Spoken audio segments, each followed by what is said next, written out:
एक बार ओम का उच्चारण करेंगे। ओम।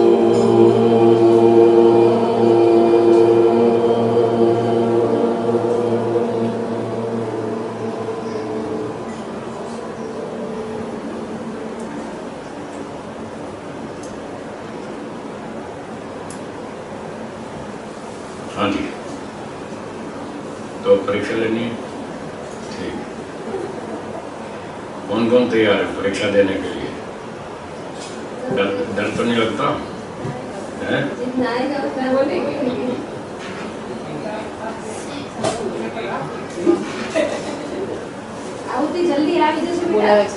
चलो बच्चों से शुरू करें, पहले बच्चों की परीक्षा। पहले प्रश्न बच्चों से हैं, ठीक है। हमारे देश का सबसे पुराना नाम क्या है?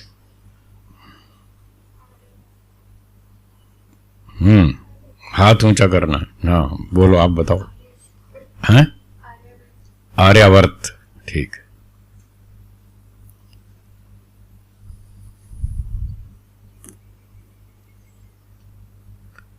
ये नारा किसने दिया था? तुम मुझे खून दो, मैं तुम्हें आजादी दूंगा।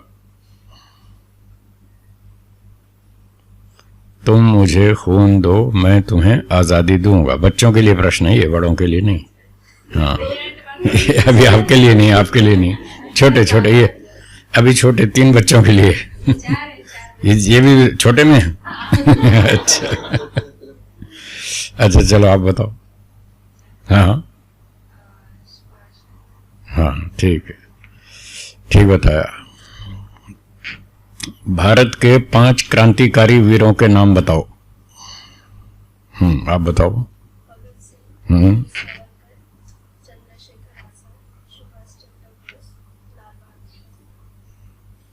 लाल बहादुर शास्त्री क्रांतिकारी वीर थे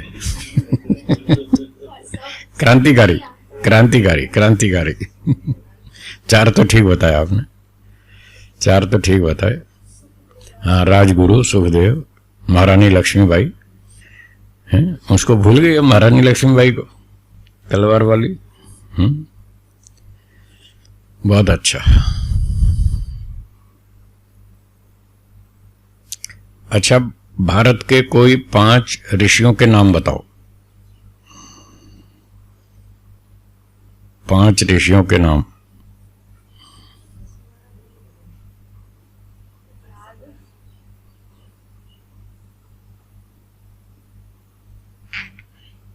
हाँ बताइए। हम्म हम्म बहुत अच्छे। Gemini, very good. और 4 हो गए हैं? हाँ वो तो किसने, आपने बोला, किसने बोला? वो एग्जाम नहीं भूल जाए ठीक बात। एक जोक सुना दूं बीच में, याद आ गया ये भूल जाने पर याद आ गया एक विद्यार्थी था, भुलक्कड़ था, क्लास में ऐसे ही ढीला ढीला चलता था। तो एक दिन गुरुजी ने परीक्षा ली और कहा कि पांडव कितने थे, उसी से पूछा जो भुलक्कड़ था। तो उसको 5 तो याद था, उसने हाथ ऊंचा किया, बोला सर जी 5 थे। शाबाश, बहुत अच्छे। वो 5 बोल के बैठने लगा। तो टीचर ने कहा खड़े रहो खड़े रहो खड़े रहो, अभी बात पूरी नहीं हुई अच्छा, उन 5 पांडवों के नाम बताओ। अब फंस गया बेचारा 5 के नाम याद नहीं थे। अब 1-2 नाम प्रसिद्ध थे, वो याद रह गए। उसने कहा एक भीम, शाबाश। और फिर कहा एक अर्जुन, हाँ शाबाश शाबाश, और बताओ। बोला एक और, एक और, एक का नाम भूल गया एक और, एक और, एक का नाम भूल गया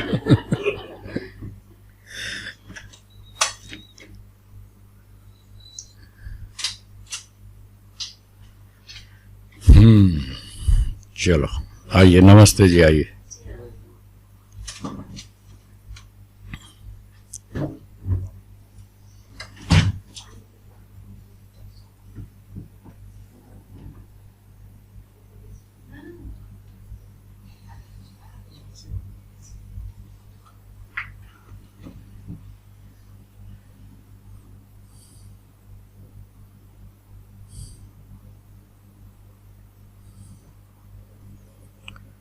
अच्छा, बच्चे बताएंगे सुबह उठकर सबसे पहले क्या करना चाहिए?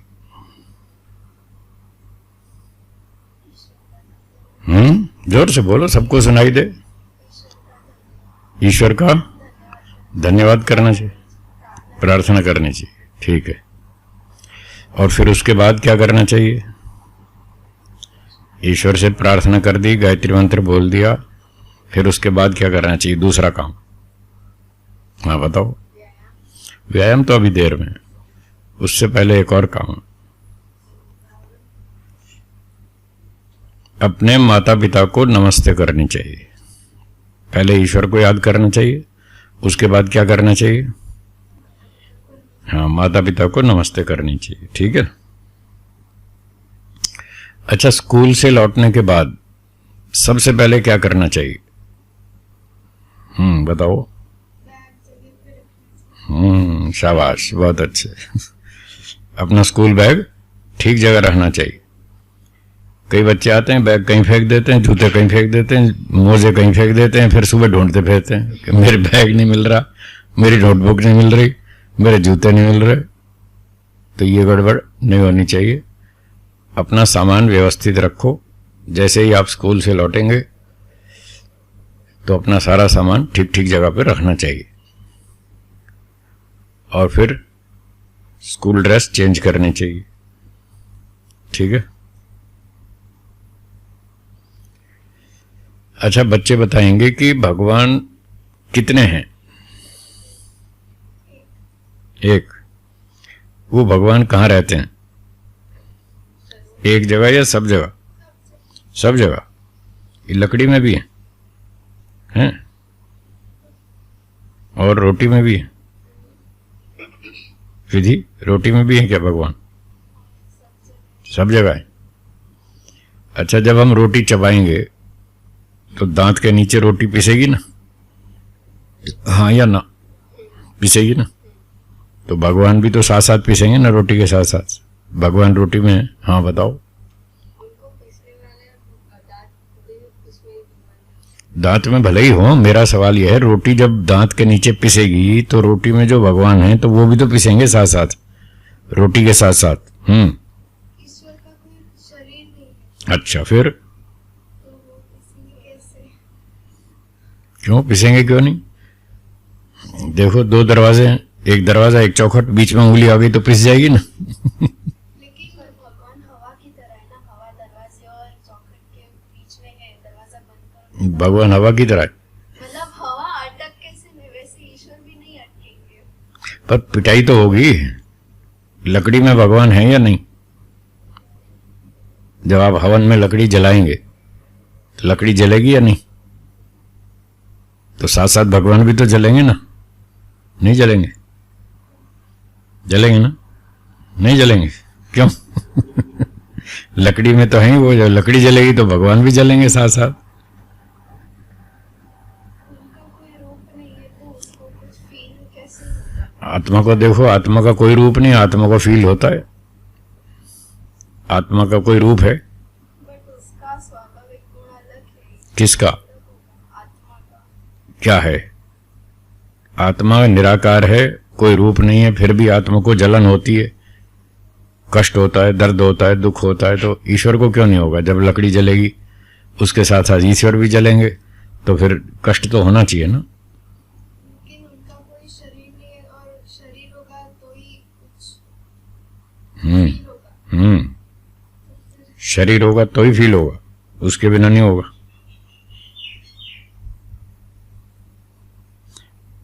हाँ बताइए, आप बताइए। वो सर्वशक्तिमान है इसलिए। हाँ, फिर इसलिए इसलिए वो पिसते नहीं।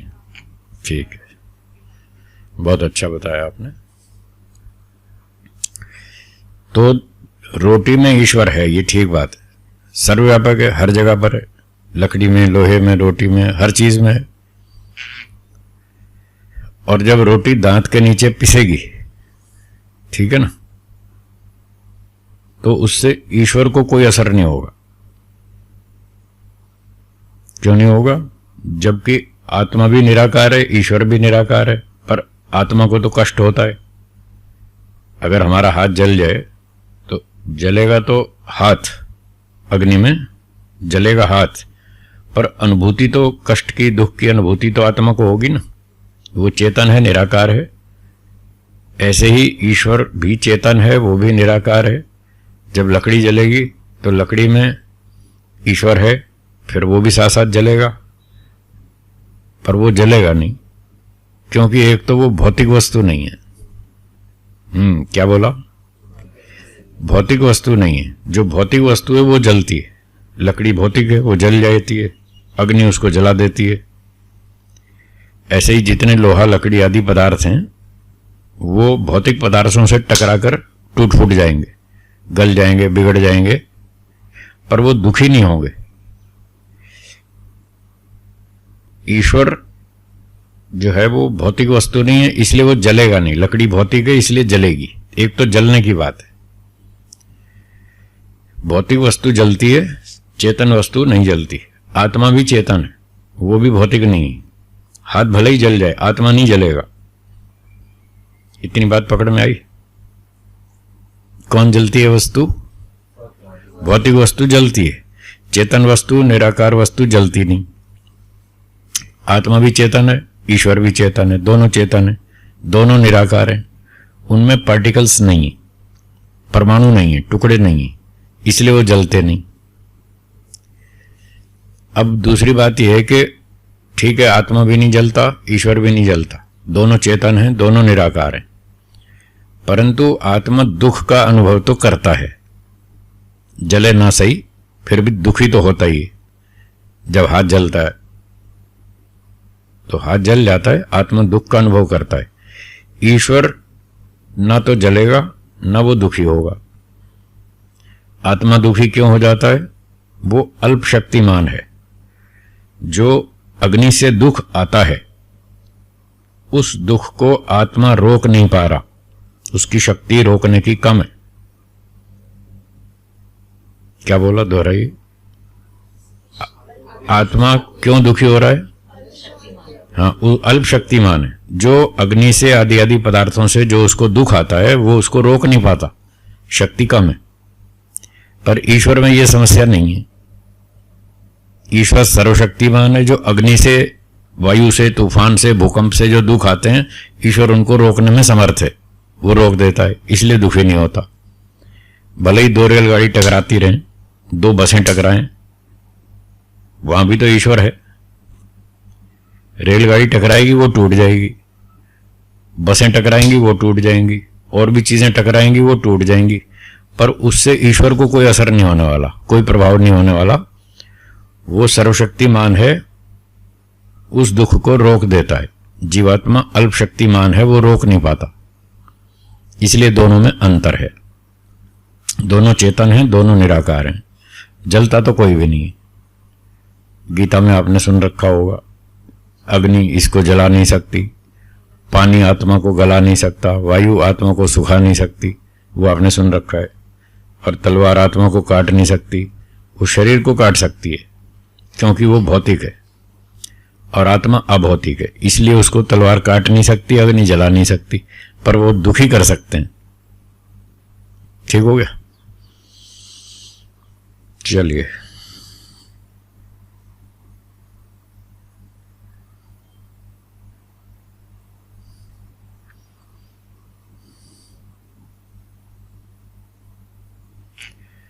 चलिए, अब बड़ों के लिए थोड़े प्रश्न शुरू करते हैं। बच्चों से तो हो गए। आत्मा ईश्वर का अंश है या नहीं? हाँ जी, नहीं है। लोग तो कितने गीत गा रहे हैं, ईश्वर जीव अंश, जीव क्या है वो, ईश्वर जीव अंश अविनाशी, उसमें आता ना रामचरितमानस में, ईश्वर अंश जीव अविनाशी। वो तो सारे ऐसे ही गाते हैं। यूपी में जाके देखो सब हैं पौराणिक है, तो वो ठीक नहीं क्या? करोड़ों व्यक्ति मानते हैं कि जीव ईश्वर का अंश है, ऐसा करोड़ों व्यक्ति मानते हैं, तो वो ठीक है या गलत है? गलत है। आप 10-15 लोग हैं, आप ठीक हैं, और वो करोड़ों लोग गलत हैं। हिम्मत की बात है ऐसा बोलना कि हम 10-15 लोग ठीक हैं और बाकी सब गलत हैं। जो लोग जीव को ईश्वर का अंश मानते हैं वो ये कहते हैं कि ईश्वर नित्य है, आत्मा भी नित्य है, ईश्वर चेतन है, आत्मा भी चेतन है, ईश्वर निराकार है, आत्मा भी निराकार है, तो उसका अंश मानने में क्या दिक्कत है? जैसे एक सूर्य है और 100 घड़े हैं पानी के। कितने घड़े? 100 घड़े। और ऊपर सूर्य कितने हैं आकाश में? एक। तो सूर्य की परछाई 100 घड़ों में सब में दिखती है। 100 बाल्टी हो, घड़े हों, एक सूर्य की 100 परछाई दिखती है। जैसे एक सूर्य है और वो सब उसकी परछाइयां हैं, ऐसे ईश्वर एक है और हम सब उसकी परछाई हैं।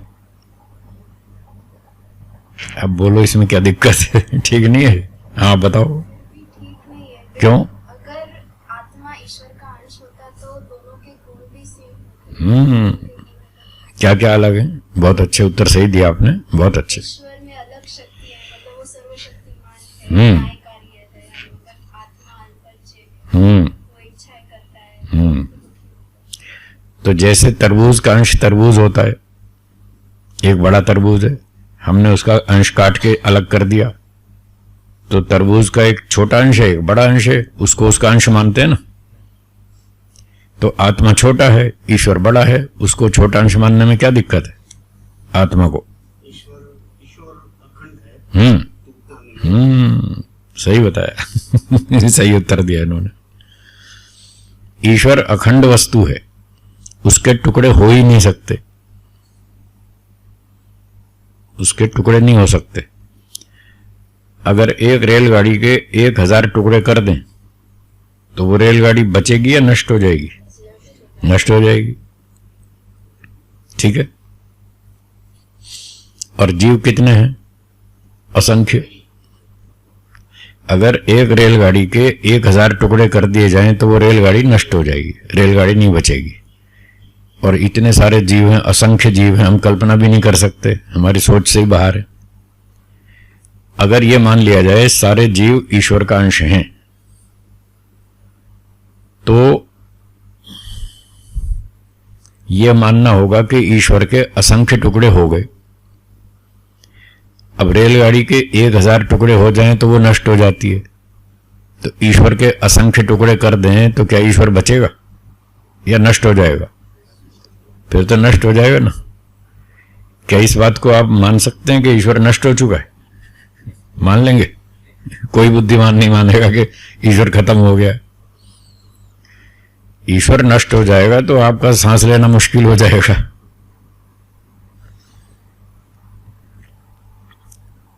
कई लोग कहते हैं ईश्वर है और कई लोग कहते हैं ईश्वर है ही नहीं।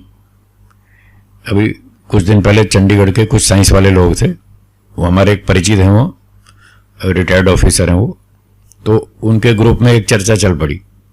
तो कुछ साइंस वाले थे उनके ग्रुप में, उन्होंने कहा जी ईश्वर ईश्वर कुछ नहीं है। तो जो हमारे मित्र थे परिचित, उन्होंने कहा कि अगर ईश्वर नहीं है तो ये बताइए, ये जो पृथ्वी घूम रही है सूर्य के चारों ओर घूम रही है ना,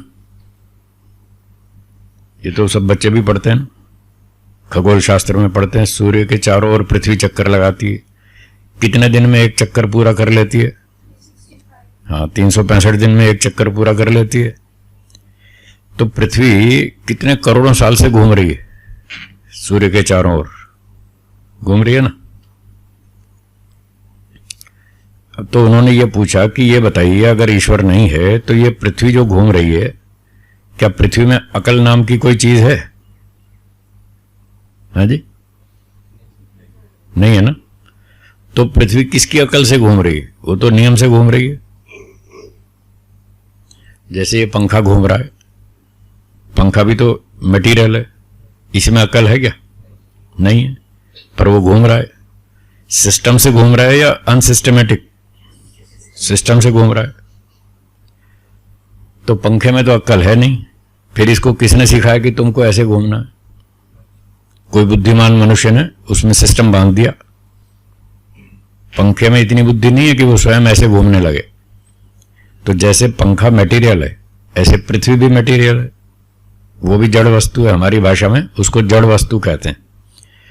जो मटेरियल है, साइंस वाले उसको मटेरियल नाम से बोलते हैं, हम उसको जड़ वस्तु या प्रकृति नाम से बोलते हैं। जड़ मतलब जिसमें अक्ल नहीं है, और जिसमें अक्ल है वो चेतन। ठीक है, याद कर लीजिए। जड़ किसको कहेंगे? जिसमें अक्ल नहीं है, बुद्धि नहीं है, जो सोच नहीं सकता, विचार नहीं कर सकता, कोई इच्छा नहीं है। ठीक है ना, वो है जड़ वस्तु। और जो चेतन है उसमें इच्छा है, विचार शक्ति है, वो सोचता है, अक्ल वाला है, फिर अक्ल से काम करता है, सिस्टम से काम करता है, उसको चेतन कहते हैं।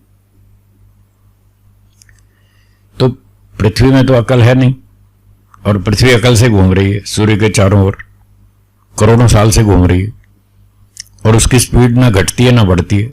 ये सब आप पढ़ते ही हैं साइंस में, बराबर स्पीड पे चल रही है।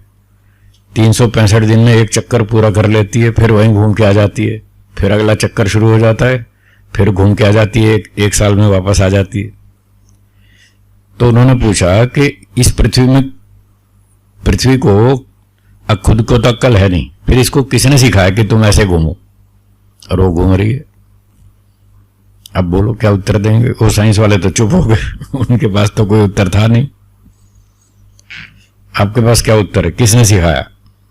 कोई सिखाने वाला चाहिए या नहीं? जैसे पंखे में सिस्टम बांध दिया तो पीछे एक इंजीनियर चाहिए जिसने पंखे में सिस्टम बांध दिया, मोटर वाइंडिंग, फिर करंट सप्लाई, और उसको घूमने के लिए बैरियर वो लगा दिए सारे बेरिंग वगैरह, और वो घूम रहा है। तो ऐसे ही पृथ्वी में जो ये सिस्टम बांध दिया उसके लिए भी तो कोई चाहिए। न्यूटन और जो वो हैं अपने आइंस्टाइन, ये पृथ्वी को ऐसे घुमा देंगे? इनके बस की है? इनके बस की नहीं है। बड़े बड़े साइंटिस्ट भी पृथ्वी में इतना सिस्टम नहीं बना सकते कि पृथ्वी सूर्य का चक्कर लगाने लग जाए, इनके बस की नहीं है। और पृथ्वी में स्वयं बुद्धि है नहीं, तो कोई और तीसरा ही मानना पड़ेगा जो इसको सिस्टम में बांध दे और ऐसे घुमाता रहे। और सृष्टि में ये तो एक एग्जाम्पल है, ऐसे तो हजारों नियम हैं जो आपको देखने को मिलेंगे। किसान खेत में गेहूं का बीज बोता है तो कौन सी फसल आती है? कभी अनार पैदा हुआ? गेहूं का बीज बोया हो और अनार की फसल आई हो, कभी हुआ ऐसा? बाजरी बोई हो और आलू निकल आया हो, कभी हुआ ऐसा? अब क्या बाजरी वो तो मटेरियल है, गेहूं, चना, ज्वार, बाजरी, फल फूल, शाक सब्जी सब मटेरियल है, इसमें तो अक्ल है नहीं। तो किसी ने नियम बांधा होगा ना कि इस तरह से जो बीज बोएंगे वही फसल आएगी।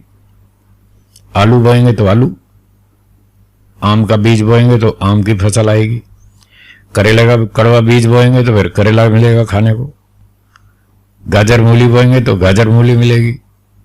तो ये सारे सृष्टि में इतने सारे नियम देखने को मिलते हैं। मनुष्य से मनुष्य पैदा होता है, बकरी से बकरी होती है, घोड़े से घोड़ा, गधे से गधा, अपनी अपनी नस्ल वाले पैदा होते हैं ना। तो इनमें कोई सिस्टम बांधने वाला तो होगा, उसका नाम ईश्वर है। क्या नाम है? उसका नाम ईश्वर है, जो ये सारी सृष्टि चलाता है, सारे नियम बनाता है, सबका पालन करता है, एक बार भी नियम नहीं तोड़ता। मनुष्य लोग भी नियम बनाते हैं, सुबह 5 बजे उठेंगे बनाते हैं ना। कोई नियम बनाता है हम 4 बजे उठेंगे हर रोज, कोई सोचता है हम 5 बजे उठेंगे, कोई 5:30 का नियम बनाता है, कोई 6 का बनाता है, पर वो बेचारे टूट जाते हैं नियम, उसका पालन पूरा नहीं कर पाते। कभी कभी तो करते हैं, कभी कभी टूट जाता है नियम। क्यों टूट जाता है? यदि क्योंकि आत्मा अल्पशक्तिमान है। क्या बोला? अल्पशक्तिमान है, इसलिए वो पालन नहीं कर पाता, शक्ति कम पड़ जाती है, थक जाता है, कभी ज्यादा काम करना पड़ा, घर में मेहमान आ गए, उनकी सेवा करनी पड़ी, खाना बनाना पड़ा, सफाई धुलाई करनी पड़ी, और लेट हो गए रात को सोने में, थक गए ज्यादा, फिर सुबह 5 बजे नहीं उठ पाए, लेट उठे उस दिन, थक जाते हैं। उठने की इच्छा भी होती है तो भी नहीं उठा जाता, शरीर साथ नहीं देता, शक्ति कम पड़ गई ना, तो ऐसे नियम टूट जाते हैं। मनुष्य आत्मा अल्पज्ञ है, अल्प शक्तिमान है, वो नियम बनाता है पर वो तोड़ देता है, उसकी शक्ति कम होने से वो पूरा पालन नहीं कर पाता। पर क्या ईश्वर भी अल्प शक्तिमान है? वो कैसा है? वो तो सर्वशक्तिमान है, उसकी शक्ति कभी कम नहीं पड़ती। एक तो वो नियम बहुत बढ़िया बनाता है, ईश्वर के नियम इतने परफेक्ट होते हैं, कहीं गलती मिलती ही नहीं। जैसे अभी बताया, गेहूं का बीज बोएंगे तो अनार कभी नहीं मिलेगा, ज्वार बाजरी कभी नहीं उगेगी। जो भी नियम बनाया ईश्वर ने कि बाजरी का बीज बोएंगे तो बाजरी की फसल ही मिलेगी, चावल बोया तो चावल ही मिलेगा, ठीक है। तो एक तो उसके नियम बड़े परफेक्ट हैं, इससे उसकी बुद्धिमत्ता का पता चलता है कि उसने कितनी बुद्धि से नियम बनाए हैं। अगर कभी किसान गेहूं का बीज बोए और चावल की फसल हो जाए तो लोगों को हमेशा डाउट रहेगा, भाई हम बीज तो गेहूं का बोएंगे, पता नहीं कौन सी फसल आएगी। मान लो बाजार में आलू का भाव तेज चल रहा है, तो उसने ये सोचा कि मैं आलू बोऊंगा तो बढ़िया फसल मिलेगी, तो खूब भाव मिलेगा, ज्यादा इनकम होगी, और ये सोचकर उसने आलू का बीज बोया और भिंडी का भाव सस्ता है और निकल आई भिंडी, वो तो गया घाटे में। उसने सोचा था आलू मिलेगा, मिलेगी भिंडी, तो वो तो कंफ्यूज हो जाएगा ना, वो 4 बार सोचेगा आलू बोऊं कि नहीं बोऊं, क्या बोऊं, पता नहीं आलू मिलेगा कि नहीं मिलेगा। पर ऐसा किसी भी किसान को डाउट नहीं है, किसी भी व्यक्ति को यह संशय नहीं है कि हम आलू बोएंगे तो भिंडी मिलेगी और केरी बोएंगे तो तरबूज मिलेगा, ऐसा किसी को डाउट नहीं। तो ये नियम पक्के हैं उसके, बढ़िया नियम है।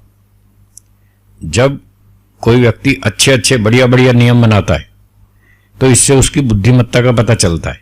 आप किसी संस्था के नियमों को देखो, जो रूल्स उसने बनाए, तो इससे पता चलता है कि बनाने वाला बुद्धिमान है। रूल्स बनाने में बुद्धि चाहिए,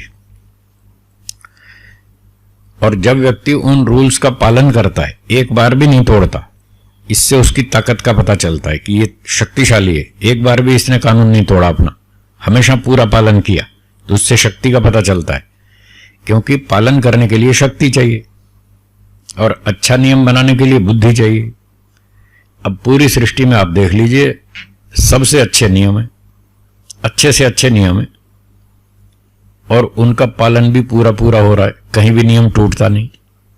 इससे पता चलता है कि जो ईश्वर सृष्टि चला रहा है वो सबसे अधिक बुद्धिमान है और सबसे अधिक शक्तिशाली है, इसलिए उसके काम में कहीं गड़बड़ नहीं। अब कुछ लोगों ने कहा, भाई बकरी से बकरी होती है, गधे से गधा होता है, आलू से आलू होता है, तो आदमी से भी आदमी होता है। तो इस तरह से तो फिर आप कहते हैं कि भाई आदमी जो है वो पाप करता है तो कुत्ता बन जाता है, कोई कुत्ता बन जाता है, कोई गधा बन जाता है, कोई बकरी बन जाता है, कोई शेर भेड़िया बन जाता है। तो वो कहते हैं ये तो आपकी बात ठीक नहीं है, जो आदमी है वो तो हमेशा आदमी से तो आदमी ही पैदा होता है। इसलिए आप जो कर्मफल बताते हैं कि अगर बुरे काम करेंगे तो पशु पक्षी योनियों में जाना पड़ेगा और अच्छे काम करेंगे तो फिर आगे मनुष्य बनेंगे, ये व्यवस्था कुछ ठीक नहीं लग रही, ऐसा कुछ लोग कहते हैं। इसका क्या उत्तर देंगे आप? उन्होंने दृष्टांत दिया, गेहूं से गेहूं पैदा होता है, चने से चना होता है, आदमी से आदमी होता है, बकरी से बकरी होती है, तो फिर मनुष्य नीच योनियों में कैसे जाएगा? उसकी योनि कैसे बदलेगी? मनुष्य से कीड़ा मकोड़ा पशु पक्षी तो नहीं बन सकता। क्या उत्तर बताइए? मनुष्य कर्म कर सकते हैं, उसको बुद्धि भी है। फिर पशु पक्षी वो ऐसे वो सामान्य उसका स्वाभाविक वो हिसाब से। ठीक है, तो उस हिसाब से फिर कुत्ता हर जन्म में कुत्ता ही तो बनेगा ना, वो वापस मनुष्य कैसे बनेगा? उसके पास कर्म करने की छूट तो है नहीं। पिछले जन्म के अच्छे कर्म होते तो कुत्ता क्यों बनता? उनका दृष्टांत भी तो देखो, वो कह रहे हैं जब खराब थे तो फिर आपकी बात में विरोध आ रहा है। एक तो और तो खराब कह रहे हैं, एक और कह रहे हैं पिछले अच्छे कर्म हैं जिससे मनुष्य बन गया। गड़बड़ है। दंड भोगने के लिए जन्म हैं? दंड भोगने के लिए तो देखा जन्म लेते हैं, बाद में उसका दंड भोग लेते हैं, तो बाद में हाँ बताइए। गेहूं बनता है वो तो भौतिक पदार्थ है, वो विषय अलग है। लेकिन आत्मा के बारे में, आत्मा अल्पज्य है। अल्पज्यता के कारण वो कभी अच्छे कर्म करता है, कभी बुरे कर्म करता है। और जब वो 50% से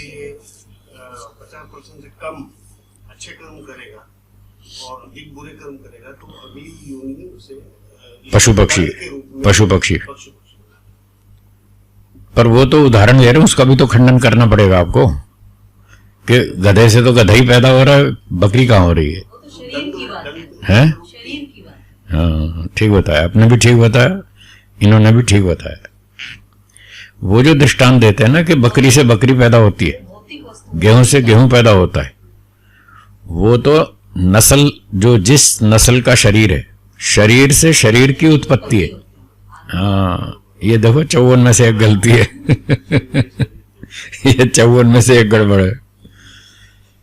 उदाहरण दे रहे हैं शरीर से शरीर की उत्पत्ति का, और साध्य विषय है आत्मा।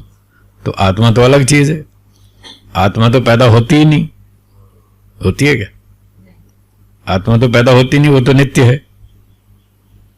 शरीर अनित्य है, शरीर से शरीर पैदा होता है। तो गेहूं के बीज से गेहूं की फसल होगी, ये ठीक बात है, इसमें कोई आपत्ति नहीं है। चने से चना होगा, ऐसे प्राणियों में बकरी से बकरी होगी, गधे से गधा होगा, उल्लू से उल्लू होगा, मनुष्य से मनुष्य होगा। ये तो शरीर से शरीर की उत्पत्ति है। जबकि प्रसंग है आत्मा का। आत्मा शरीर से अलग चीज है। नियम तब टूटेगा जब मनुष्य के शरीर से बिल्ली पैदा हो, तब तो आप कहो भाई ये तो नियम टूट गया।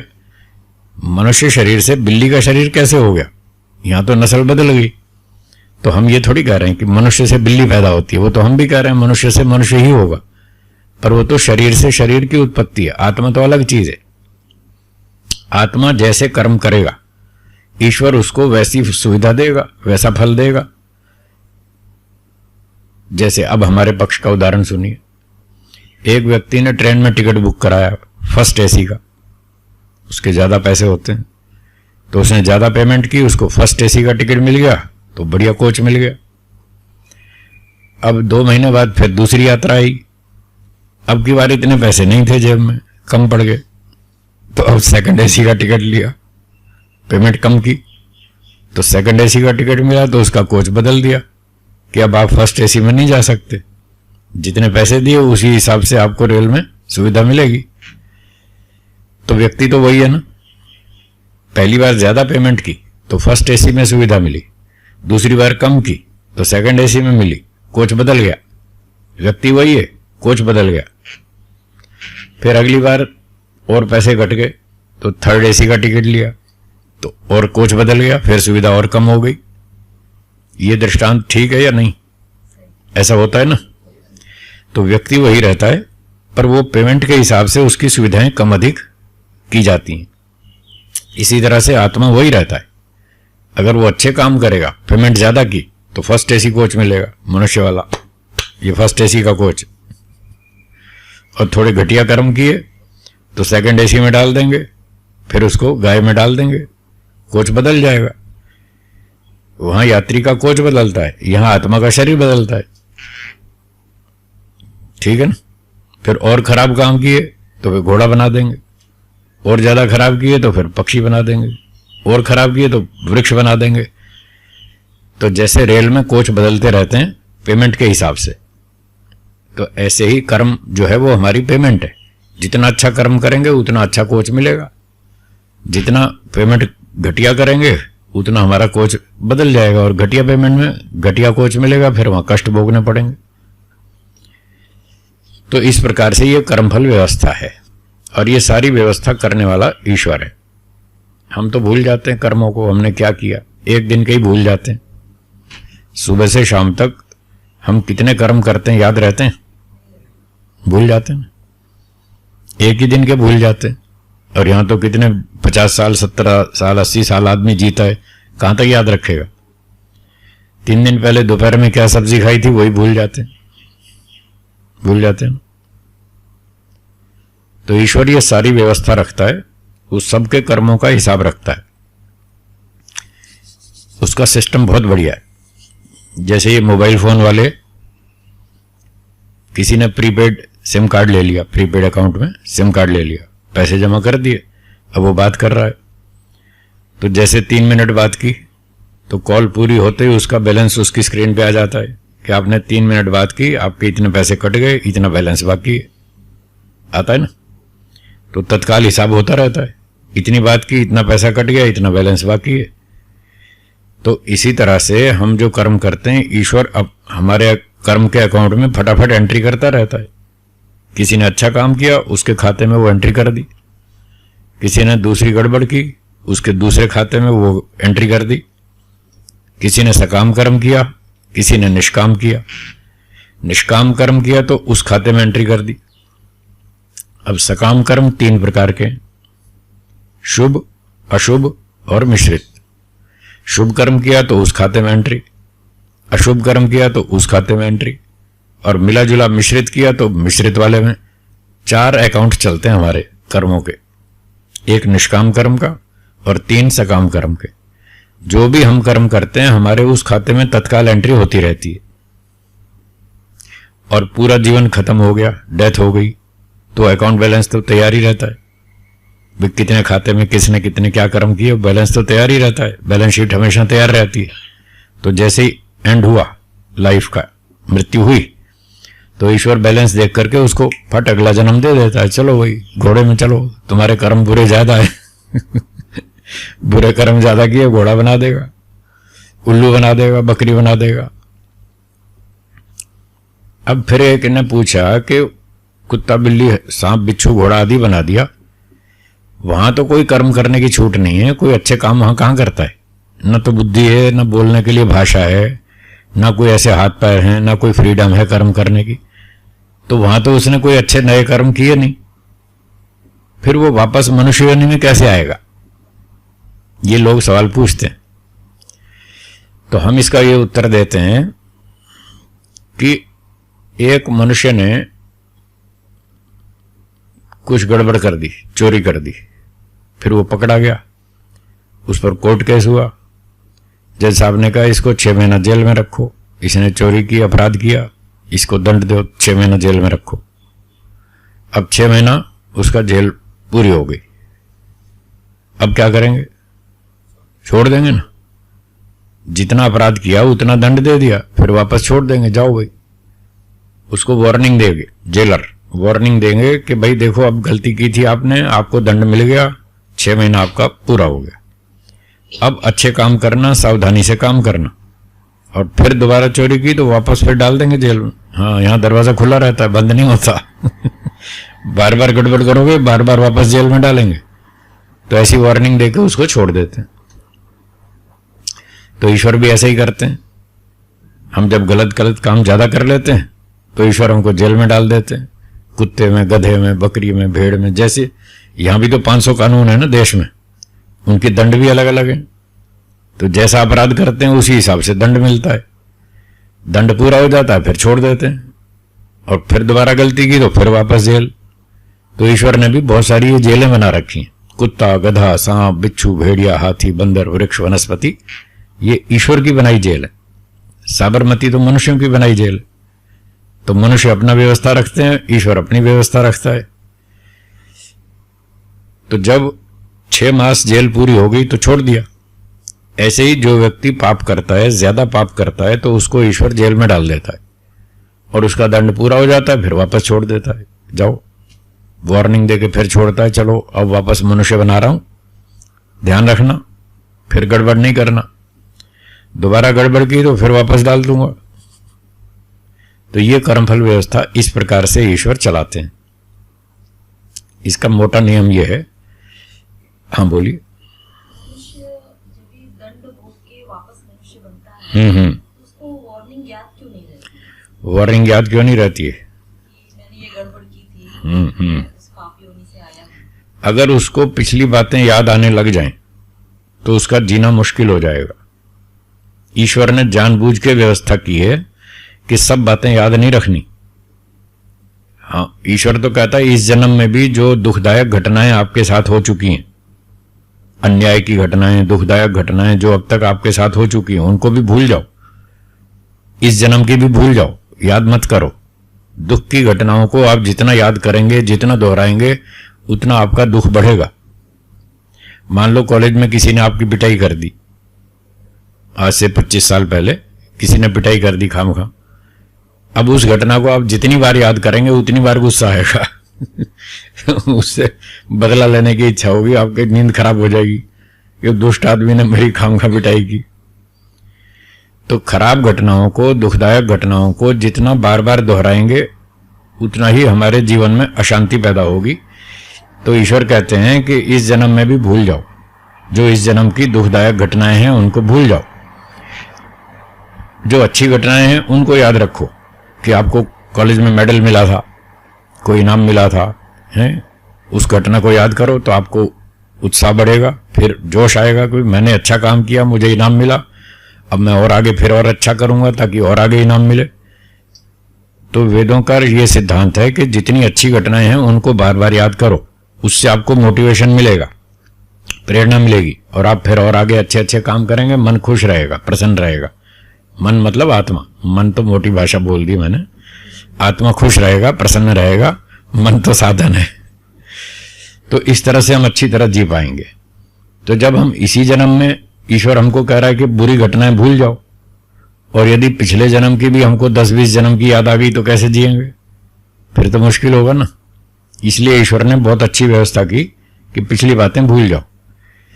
अगर आप ये चाहते हैं कि अगर हम पिछली बातें भूल गए तो फिर आगे अच्छा काम कैसे करेंगे, आगे बुराई से कैसे बचेंगे, तो उसके लिए वार्निंग, उसके तरीके दूसरे हैं। वो तरीका ये है, जब हम मनुष्य बन गए, कुत्ते गधे से अपना दंड भोग के वापस आ गए, कीड़े मकोड़े से मनुष्य बन गए, तो अब माता पिता आपको ईश्वर की वार्निंग याद दिलाएंगे, बेटा झूठ मत बोलना नहीं तो भगवान सांप बनाएगा।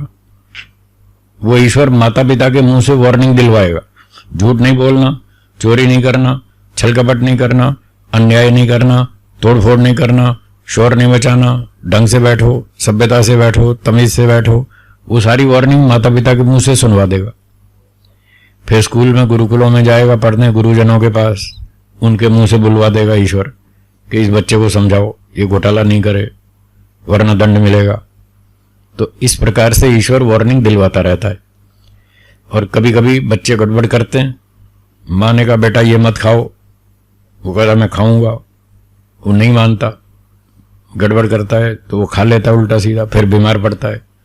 तो ये ईश्वर की वार्निंग आई, तुम कानून तोड़ोगे तो दंड मिलेगा, देखो बीमार हो गए ना, रात को देर तक जागोगे नुकसान होगा। अब जो रात को देर तक जागते हैं उनको नुकसान उठाना पड़ता है। ऐसे बीच बीच में ईश्वर वार्निंग देता रहता है कि बाहर का भोजन मत खाओ, घर का खाओ। बाहर का अच्छा होता है, कैसा होता है पता नहीं, घर का तो हमें शुद्ध पता है ना, माँ क्या बना रही है। तो घर का भोजन खाओ। इमरजेंसी केस की बात अलग है, कभी साल में 2-4 बार खाना पड़ जाए वो अलग बात है, लेकिन अधिकांश अपने घर का भोजन खाओ, शुद्ध भोजन खाओ, शाकाहारी भोजन खाओ, अंडे मांस मत खाओ, शराब मत पियो, गुटखा मसाला मत खाओ, बीड़ी सिगरेट मत पियो, पान तंबाकू से बचो। वो ईश्वर सारी बातें बताता रहता है। और जो लोग उसकी बात नहीं सुनते और वो अपनी मनमानी करते हैं तो ईश्वर किसी को रोगी बना देता है, कैंसर बना देता है। एक आदमी 20 साल तक शराब पीता रहा, उसके फेफड़े खराब कर दिए ईश्वर ने, अब रोगी हो गया। तो उसको देखकर ईश्वर कहता है इसको देखो और सीखो, इसने गलती की, इसको दंड दे दिया मैंने, और तुम भी ऐसी गलती करोगे तुमको भी ऐसे ही बना दूंगा। तो ऐसे बहुत तरीके हैं जो ईश्वर ने हमको समझाने के लिए उदाहरण बना रखे हैं। दूसरे अपराधियों को, गलती करने वालों को देखो, वो बेचारे कैसे कैसे दंड भोग रहे हैं। हॉस्पिटल में जाके देखो कैसे कैसे रोगी हैं, किसी को टीबी है, किसी को कैंसर है, किसी को और कोई बीमारी है, अभी कोरोना की चल रही है आजकल। खैर ये तो अलग बात है, लोगों ने जबरदस्ती चिपका दी बीमारी, पर कुछ दूसरी बीमारियां हैं जो हमारी गलतियों से होती रहती हैं। हमें उल्टा सीधा खाएंगे, बीमार पड़ेंगे, बुखार आएगा, आहार विहार में भूले करेंगे तो सर्दी जुकाम बुखार ये सारी बीमारी लगेंगी। और कुछ वेदों में ईश्वर ने साफ साफ बता रखा है कि गड़बड़ करोगे तो सांप बिच्छू कुत्ता बनाऊंगा, वृक्ष बनाऊंगा। उधर से वार्निंग वेदों में भी दे रखी है। वेदों में जो वार्निंग दी है वो शब्द प्रमाण है। कौन सा प्रमाण? और बाकी मनुष्यों को देखकर जो हमें ईश्वर शिक्षा देता है कि इन लोगों ने गलतियां की, इनको बीमार बना दिया, तुम भी गलती करोगे तुम्हें भी बना दूंगा, ये अनुमान प्रमाण है। दूसरे को दंड भोगता देखकर जो हम सीखते हैं कि इसने गलती की, मैं नहीं करूंगा वरना मुझे भी ऐसे ही दंड भोगना पड़ेगा, तो ये अनुमान प्रमाण है। अनुमान प्रमाण से भी ईश्वर हमको सावधान करता रहता है। और कभी कभी प्रत्यक्ष भी, जब हम उल्टा सीधा खाना खाते हैं तो बीमार हो जाते हैं, तो ये प्रत्यक्ष प्रमाण है कि हाँ हमने गलती की, उसका दंड भोग रहे हैं अब। तो इस तरह से ईश्वर बार बार हमको चेतावनी देता है, प्रत्यक्ष प्रमाण से, अनुमान प्रमाण से, शब्द प्रमाण से, कई तरह से हमको सावधान करता है। तो जो लोग ईश्वर की इन चेतावनियों को, वार्निंग्स को सुनते हैं, ध्यान से देखते हैं, समझते हैं कि हाँ ईश्वर ने ये नियम बनाया, रात को जल्दी सो, सुबह जल्दी उठो, खान पान शुद्ध रखो, संयम से खाओ, उचित मात्रा में खाओ, अधिक मत खाओ, शाकाहारी भोजन खाओ, ध्यान करो, हवन करो, स्वाध्याय करो, सत्संग करो, तो आपकी बुद्धि ठीक रहेगी, आपके विचार अच्छे रहेंगे, आपका शरीर स्वस्थ रहेगा, आप अच्छे काम करेंगे, बुराइयों से बचेंगे। इस तरह से जो ईश्वर ने हमको सूचनाएं दे रखी हैं, जो व्यक्ति उन सूचनाओं का पालन करता है और अच्छे काम करता है, बुराइयों से बचा रहता है, तो इन सारे कर्मों का फल अंत में फिर ईश्वर उसको आगे मनुष्य जन्म देगा। अब एक व्यक्ति ने उदाहरण ले लेते हैं। एक व्यक्ति ने सारे जीवन में 80% अच्छे काम किए, 10-20% गड़बड़ भी कर ली, हो जाती है, भूल चूक से हो जाती है, अनजाने में हो जाती है, कहीं मजबूरी में हो जाती है, आदि आदि कारणों से गलतियां होती रहती हैं। फिर भी उसने काफी ध्यान दिया और बुद्धिमत्ता से काम लिया, 80% उसने अच्छे काम किए, तो ईश्वर इसका फल उसको आगे मनुष्य योनि में देगा, अगला जन्म। अच्छे ऊंचे विद्वान माता पिता, पढ़े लिखे, धनवान, आस्तिक, ईश्वर भक्त, ईमानदार, चरित्रवान, देशभक्त, ऐसे बढ़िया माता पिता के यहां जन्म देगा। तो ये उसके सारे कर्मों का फल है, पैदा होते ही सारी सुविधा मिल जाएगी। अब एक ने 70% अच्छे काम किए, 70, तो उसको थोड़ा नीचे उतार देंगे, जितने मेहनत की तो उतने नंबर मिलेंगे ना, तो उसने थोड़े 70% अच्छे किए तो थोड़ी सुविधा कम कर देंगे उसकी तुलना में, जिसको 80 वाले थे। फिर उसने 60% किए अच्छे, तीसरे व्यक्ति ने, उसको कोई धनवान के यहां पैदा कर देंगे, जिसको सेठ वैश्य आप बोलते हैं।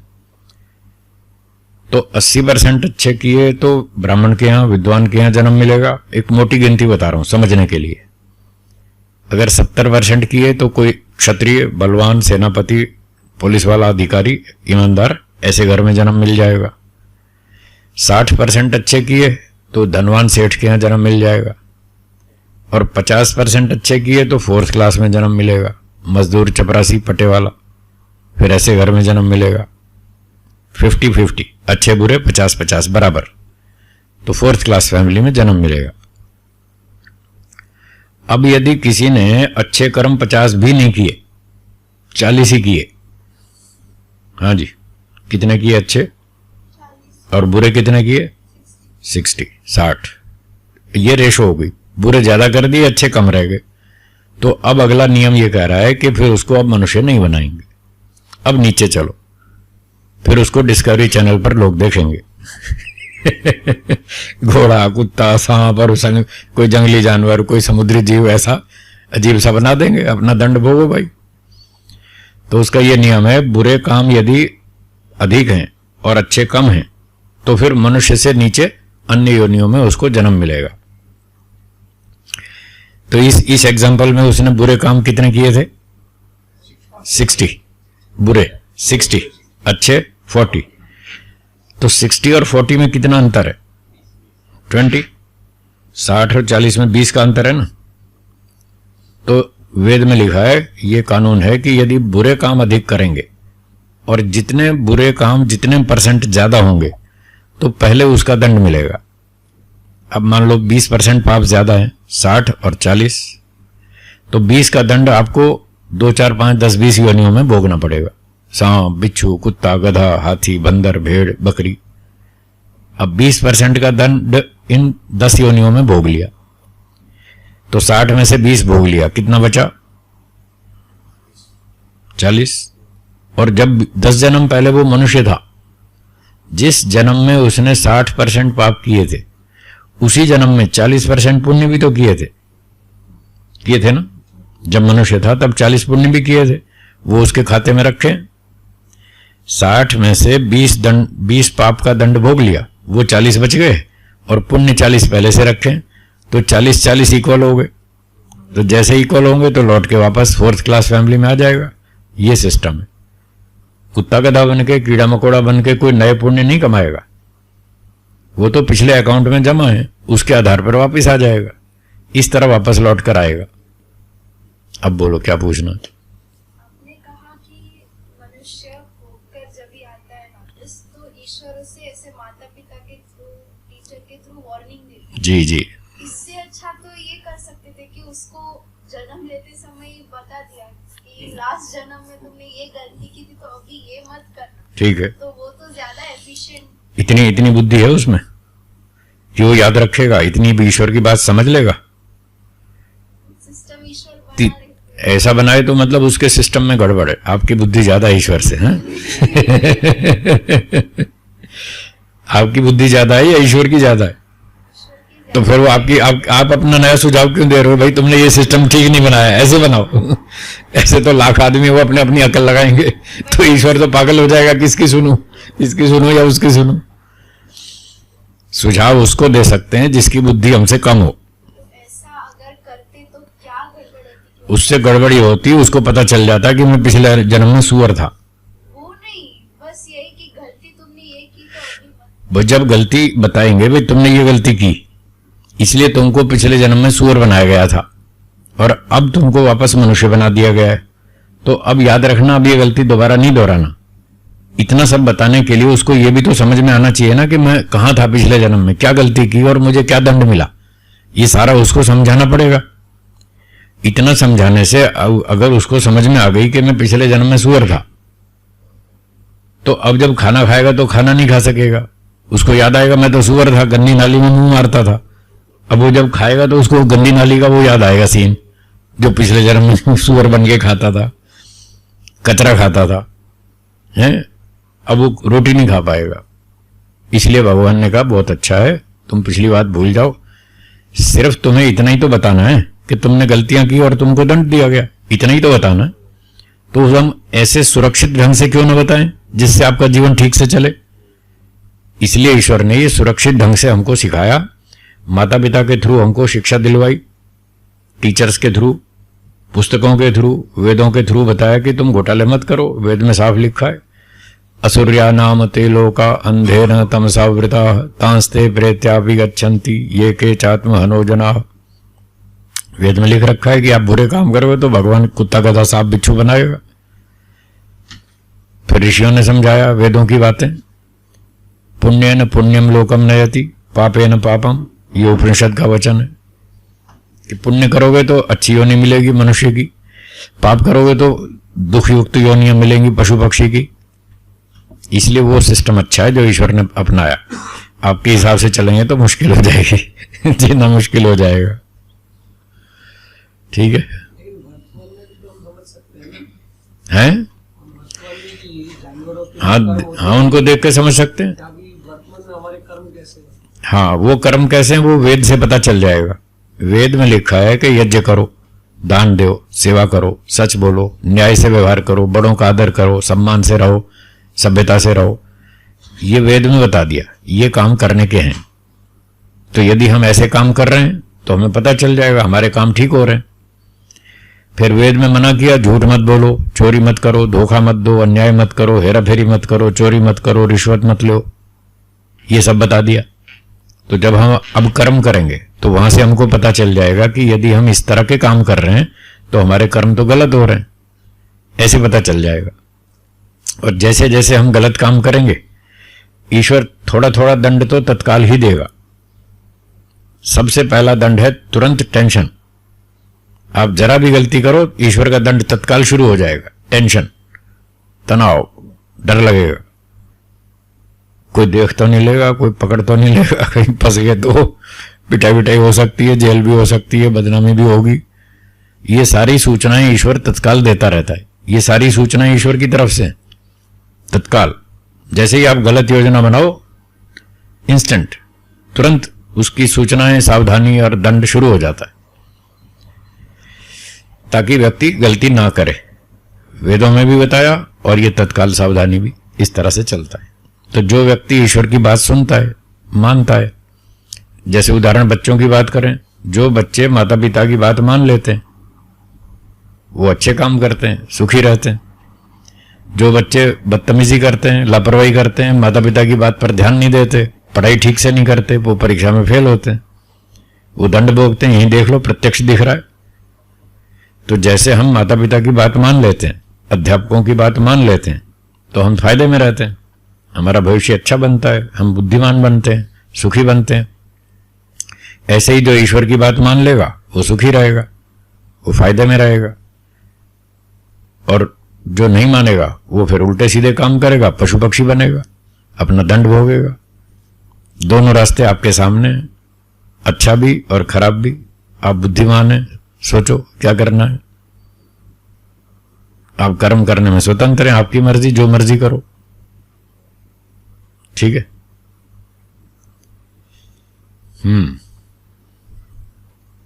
हाँ जी, बोलिए। अपने धर्म से विपरीत है, हाँ जी, उसके तो माँ बाप अपने बच्चों को सिखाते हैं ना। तो सही बात तो नहीं सिखाते। जैसे ठीक बात है, मैं समझ गया। हाँ ठीक है, ठीक है। बच्चे तो जो बताते हैं वही करते हैं। हाँ ठीक बात है। बच्चों की क्या गलती? तो बाप एक है या बहुत सारे हैं? ईश्वर एक है या बहुत सारे हैं?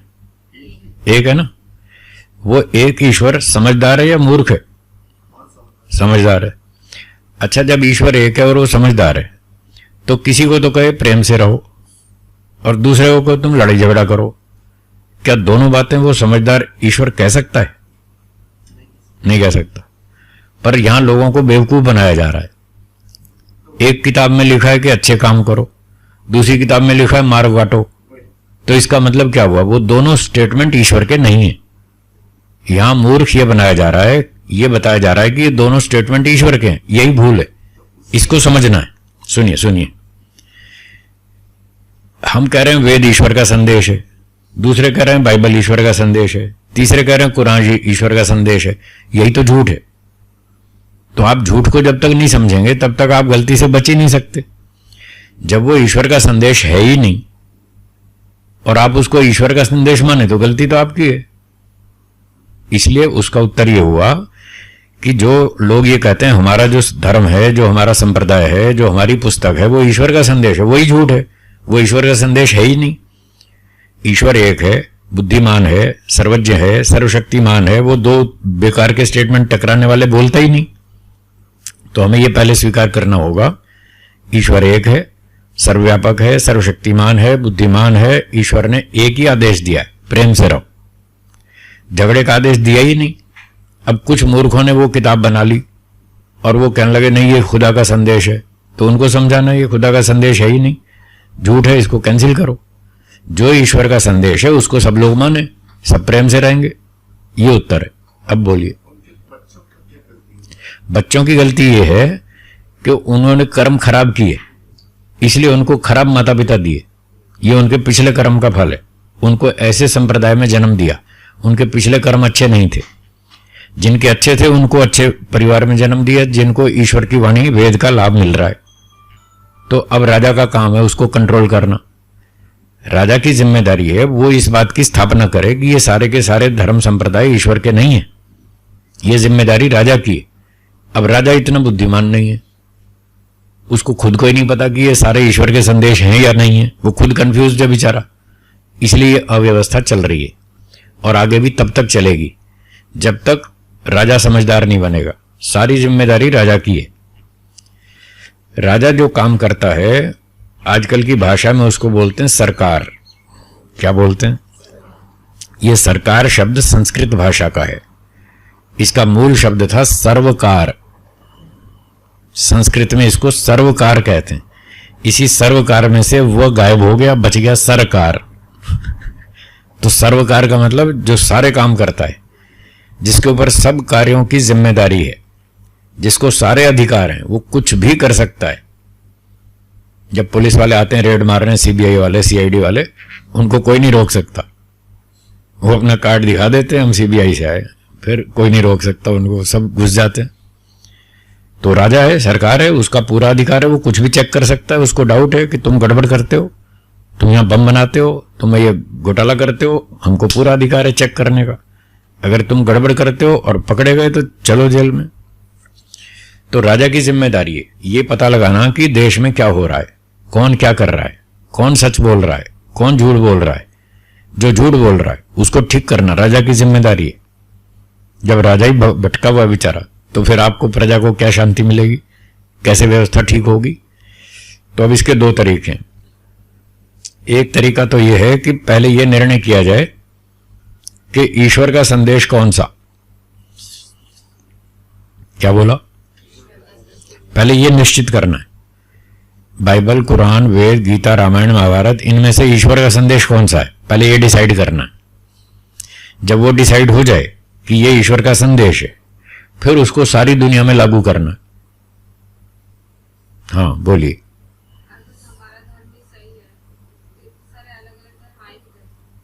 इस तरह से आए कि जब पहले वेदों को पढ़ते थे लोग, सृष्टि के आरंभ से महाभारत काल तक वेदों का पठन पाठन ठीक चला। राजा लोग वेद के अनुसार शासन करते थे। आपने रामायण महाभारत सीरियल देखे होंगे। रामायण में आपने हवन होते देखा, वो आपस में जो संबोधन करते थे, आर्यपुत्र ऐसे ही बोलते थे ना। तो आर्यों का चक्रवर्ती राज्य था, पूरी धरती पे उनका शासन था, और वो आर्य लोग वेदों को मानते, तो वेदों के अनुसार सारे कार्यक्रम होते थे। रामायण में भी महाभारत में भी सब आर्यपुत्र ही बोलते थे, दोनों सीरियल्स में। तो महाभारत काल तक, करीब आज से 5000 वर्ष पहले तक, ये वेदों का कार्यक्रम ठीक चला। जब महाभारत का युद्ध हुआ तो बड़े बड़े राजा, विद्वान, ऋषि मुनि लोग खत्म हो गए, मारे गए। तो जब बड़े बड़े विद्वान राजा लोग मारे गए तो वेद की परंपरा खत्म हो गई। विद्या पुस्तक में रहती है या अध्यापक में होती है? और अध्यापक मारा गया तो किताब क्या पढ़ाएगी आपको?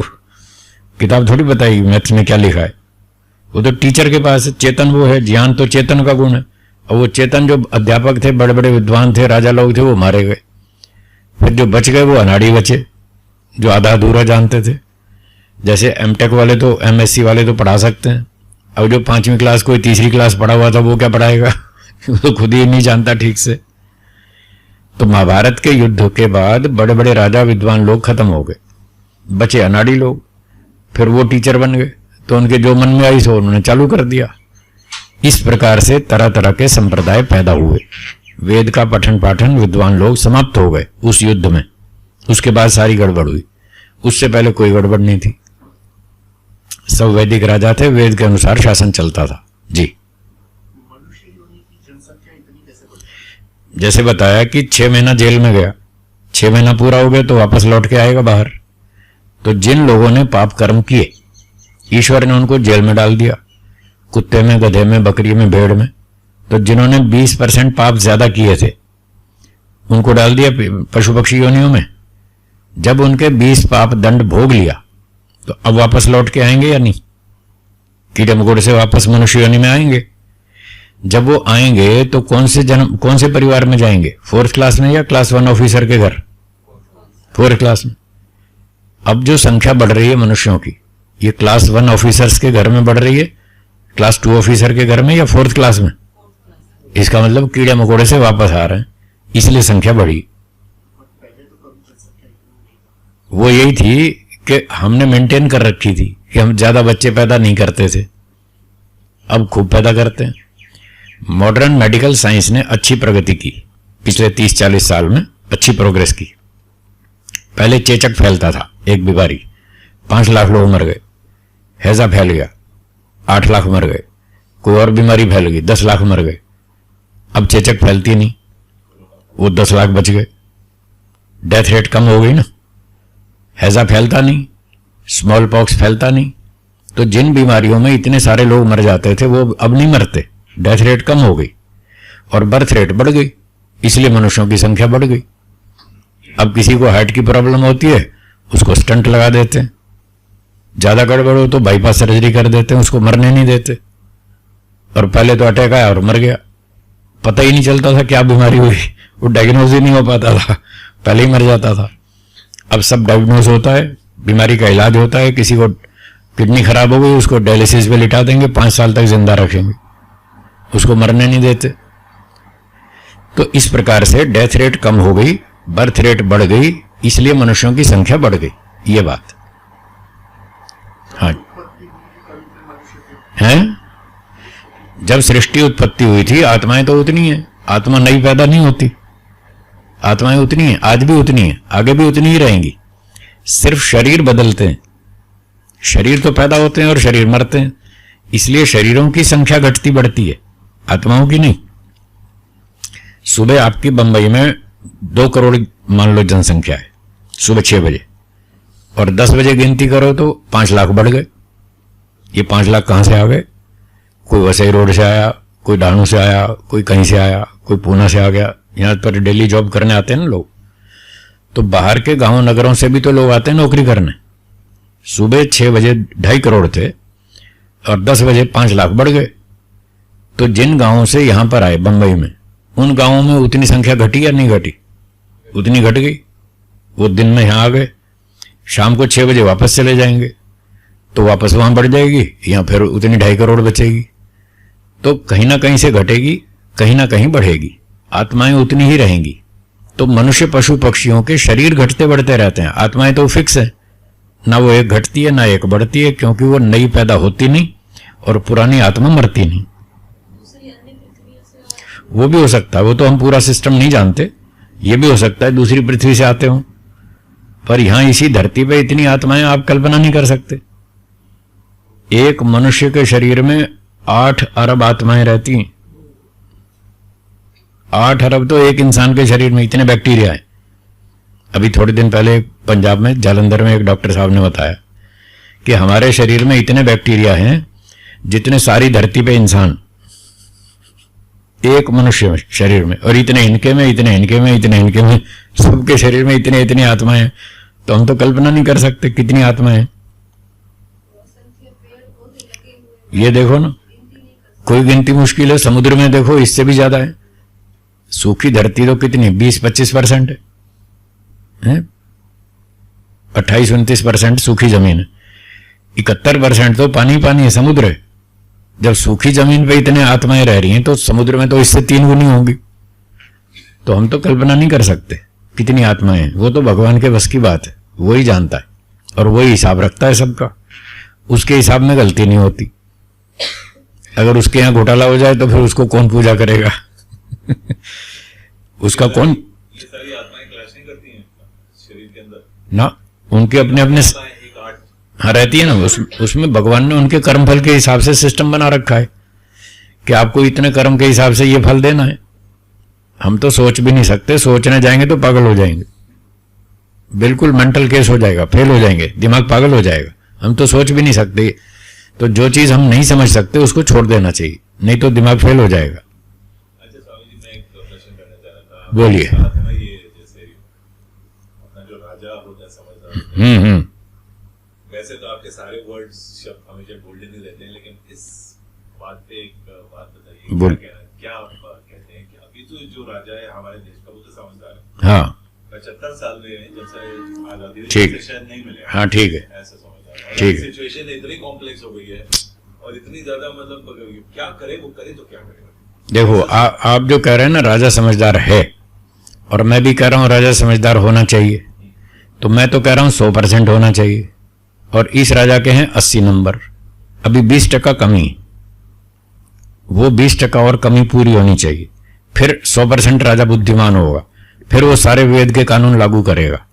अभी वो लागू कर नहीं पा रहा, वो बहुत सी बातें जानता भी है, पर जो सिस्टम है ना, वो सिस्टम में बंधा हुआ है, उसके पास इतना अधिकार नहीं है। वो चाहे भी तो लागू नहीं कर पा रहा, चाहे भी तो वो लागू नहीं कर पा रहा। उसको प्रजातंत्र चल रहा है और इलेक्शन कमीशन के नियम अलग हैं और कानून बहुत सारे उल्टे सीधे हैं, वो जब तक सारे कानून ठीक ना कर ले तब तक वो रिजल्ट आपको नहीं मिलेगा जो आप चाहते हैं। तो कैसे करे वो, मतलब उसको दो सिस्टम है, या तो जो वर्तमान राजा है उसको वेद पढ़ाओ, उसको बताओ भाई आपके 20 नंबर कम है, ये अपने 20 नंबर बढ़ाओ, क्या क्या जानकारी में कमी है वो उसकी ठीक करेंगे। दूसरा, उसको अधिकार देंगे कि आपको जो करना है करो, आपको कोई नहीं टोकेगा। यहां वो एक कानून लाता है, वो संसद में राज्यसभा में फेल हो जाता है, लोकसभा में पास हो जाता है, राज्यसभा में फेल हो जाता है, बताओ वो क्या करेगा? उसका अधिकार आपने छीन लिया। वो जो लगाना चाहता है वो लगाने ही नहीं दे रहे आप। जब उसको कानून लगाने का अधिकार नहीं दे रहे तो आप रिजल्ट की आशा क्यों करते हैं? वो आपकी भूल है, उसको पूरा अधिकार दो। तो जो वर्तमान राजा है उसको जो वेद का ज्ञान की कमी है वो उसकी पूरी करवाओ। दूसरा ऑप्शन है जो वेद के विद्वान है उनको राजा बनाओ। जो नए विद्वान आ रहे हैं वेदों के, जो सब कानून जानते हैं, उनमें से किसी को राजा बनाओ। तो ये दो सॉल्यूशन है। अब जब ये दो सॉल्यूशन में से आप कोई भी कर लेंगे तो रिजल्ट मिलेगा आपको। ये बात। और बोलिए। लोग तो ऐसा समझते हैं सिविल वॉर होगा, हैं? सब लोग तो यही समझते हैं कि सिविल वॉर हो जाएगा देश में। वो तो हो गई, क्योंकि कानून ही आपके खराब हैं, कानून ही गलत हैं। राजा को आप कुछ करने ही नहीं देते तो आप रिजल्ट की आशा क्यों करते हैं? वो तो अनुचित है। रिजल्ट की आशा तब रखें जब उसको आप पूरा अधिकार दें। आप उसको अधिकार ही नहीं दे रहे तो फिर जो हो रहा है तो उसका दंड तो भोगना पड़ेगा। हाँ जी, और कोई शंका है? बिल्कुल है ना, बैक्टीरिया में आत्मा है। क्यों है? गधे से गधा पैदा होता है, बकरी से बकरी होती है, मनुष्य से मनुष्य होता है, तो उसमें आत्मा है या नहीं? है ना। मनुष्य से दूसरा मनुष्य नस्ल पैदा होती है, मतलब वहां आत्मा है, तभी तो रीजनरेशन होती है। तो जैसे मनुष्यों में रीजनरेशन है, अपनी ही नस्ल की दूसरा शरीर पैदा हो रहा है, कुत्ते में हो रहा है, गधे में हो रहा है, बकरी में हो रहा है, क्या बैक्टीरिया में रिप्रोडक्शन नहीं है या नहीं? अगर है तो वहां आत्मा है। कार से तो कार पैदा नहीं हो रही, स्कूटर से स्कूटर पैदा नहीं हो रहा, घड़ी से घड़ी पैदा नहीं हो रही। क्यों नहीं हो रही? क्योंकि उसमें आत्मा नहीं है। जहां आत्मा होगा वहां सेम नस्ल की रिप्रोडक्शन होगी, यह नियम है। तो अगर बैक्टीरिया से बैक्टीरिया रिप्रोडक्शन में है तो मतलब वहां आत्मा है। बायोलॉजी में सेल्स जो है वो अपने आप ही डिवाइड हो। बायोलॉजी वाले अधूरे हैं, अनाड़ी हैं, वो उसके हिसाब से आप व्याख्या नहीं कर सकते सृष्टि की।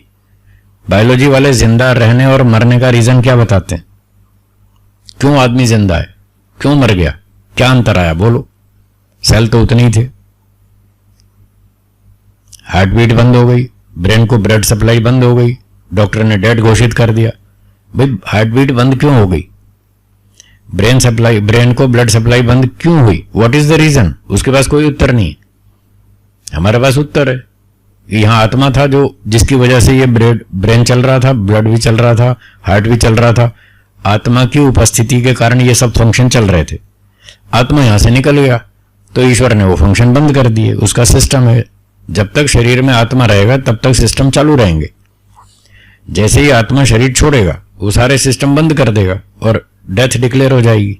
तो हमारे पास तो आत्मा भी है और ईश्वर भी है, तो हम सृष्टि की व्याख्या पूरी कर सकते हैं।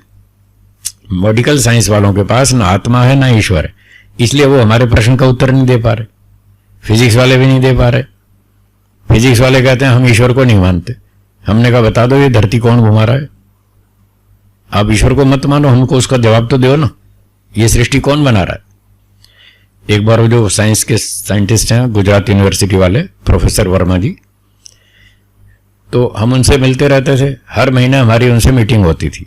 मैं वहां दर्शन शास्त्र की कक्षाएं चलाता था अहमदाबाद में, अब भी चलाता हूं। 25 साल तक हर महीने वो हमारी क्लास में दर्शन पढ़ने आते रहे। एचओडी फिजिक्स डिपार्टमेंट के, director of the school of science Gujarat university, fellow of American physical society. एक दिन वो हमको साइंस की बातें सिखाते थे, हम उनको दर्शन पढ़ाते थे। एक दिन वो कहने लगे आज हम आपको एवोल्यूशन बताएंगे, सृष्टि कैसे बनी। हमने कहा ठीक है सर बताइए। तो उन्होंने बोलना शुरू किया in the very very beginning of this universe there was a nebula. हमने कहा सर ये नेबुला क्या है, समझ नहीं आया नेबुला क्या चीज। तो उन्होंने मोटी भाषा में कहा कि जैसे मान लो एक धुएं का बादल जैसा, समझ लो एक धुएं का बादल जैसा था, उसको हम नेबुला कहते हैं फिजिक्स में। हमने कहा ठीक है। फिर क्या हुआ, in the very very beginning of this universe there was a nebula and there was a big explosion in nebula. ऐसे ही पढ़ाते हैं। तो नेबुला के अंदर एक बहुत जोरदार विस्फोट हुआ। हमने पूछा ये विस्फोट किसने किया? बोले ये नहीं पता हमको। अब बताओ क्या सृष्टि बताओगे आप जब आपको यही पता नहीं कि वो विस्फोट कैसे हुआ, किसने किया, क्यों किया? तो आपकी व्याख्या अधूरी है।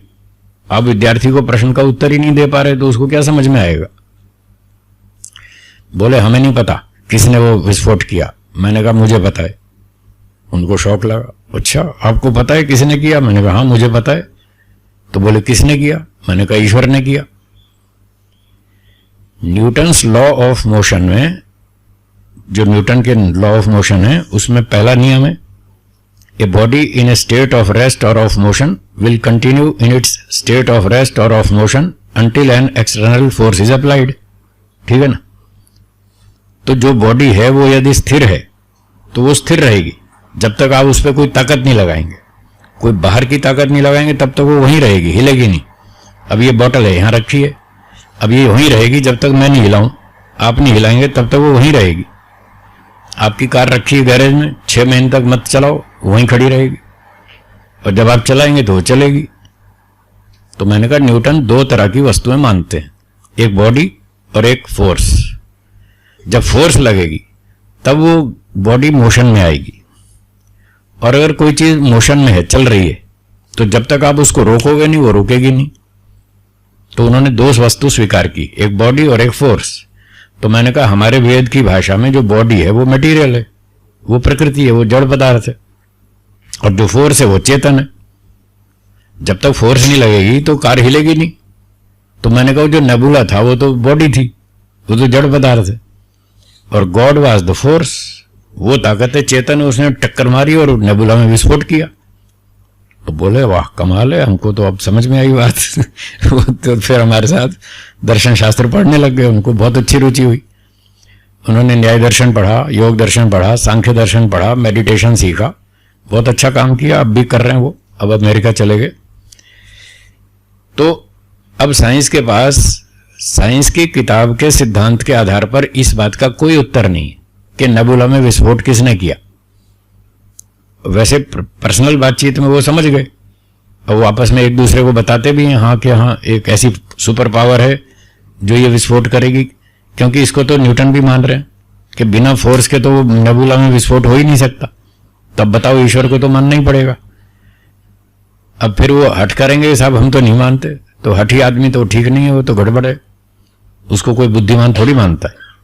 इसलिए हम कहते हैं साइंस वाले अनाड़ी लोग हैं, उस सच्चाई को पूरा स्वीकार नहीं करते, और करेंगे भी तो मौखिक बातचीत में तो कर लेंगे, उसको ऑफिशियली किताब में क्यों नहीं लिखते कि हाँ एक सुपर पावर है जो नेबुला में विस्फोट करती है, एक सुपर पावर है, हम उसके बारे में अधिक नहीं जानते।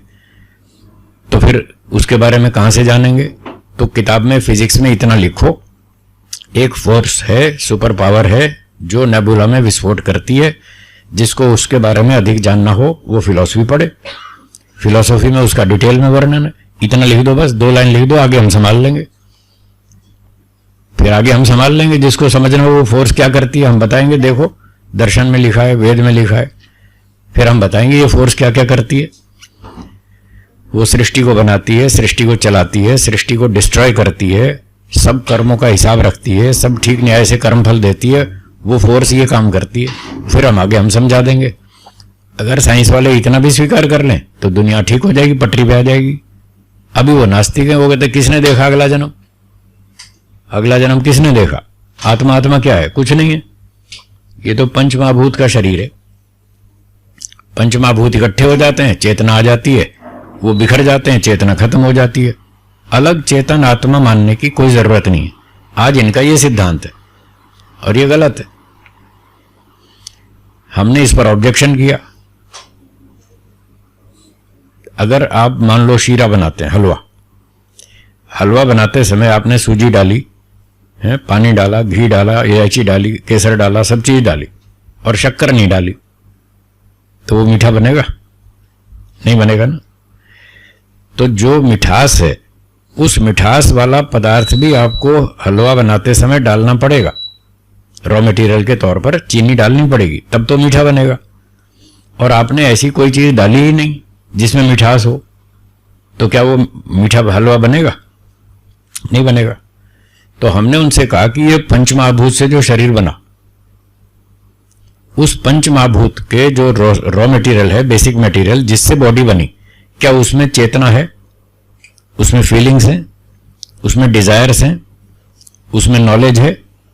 जब आपके मटेरियल में नॉलेज है ही नहीं तो मनुष्य के अंदर नॉलेज कहां से आई, उसमें फीलिंग कहां से आई? आपके मटेरियल में तो है ही नहीं।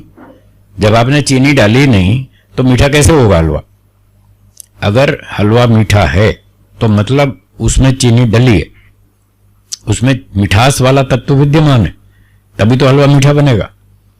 तो हम ये कह रहे हैं शरीर के अंदर कोई चेतना है, कोई इच्छाएं हैं, कोई डिजायर्स हैं, कोई जेलसी है, कुछ एफर्ट्स हैं। अगर ये सारी विशेष बातें हैं तो इन विशेष प्रॉपर्टीज वाला कोई सब्सटेंस वहां होना चाहिए, और वो सब्सटेंस मटेरियल में कहीं भी नहीं है। तो फिर कहां है वो चेतन आत्मा है, उसकी ये प्रॉपर्टीज हैं। बिना चेतन आत्मा की इच्छा पैदा हो ही नहीं सकती। ना आपके इलेक्ट्रॉन में इच्छा है, ना प्रोटॉन में है, ना न्यूट्रॉन में है, ना सेल्स में है, ना एमिनो एसिड्स में है, ना टिश्यूज में, किसी में भी इच्छा नहीं है। आपके एलिमेंट्स में किसी में इच्छा नहीं है। Helium, hydrogen, nitrogen, oxygen, silicon, copper, gold, किस में इच्छा है बताओ? जब उसमें थी नहीं तो आदमी में इच्छा कहां से आई? इसका उत्तर नहीं उनके पास। इसलिए उनको ये सब पढ़ना होगा और इसको स्वीकार करना पड़ेगा। अगर वो इन बातों को स्वीकार करेंगे कि हाँ आत्मा भी एक चीज है जिसमें ये प्रॉपर्टीज हैं, और ईश्वर भी एक चीज है जिसमें ये प्रॉपर्टीज हैं, जो सृष्टि को बनाता है, मेंटेन करता है और नष्ट करता है, तब वो ठीक पटरी पे आएंगे। जब तक वो हठ करेंगे और इस सत्य को स्वीकार नहीं करेंगे, हम तो उनको अनाड़ी कहेंगे। बोलिए।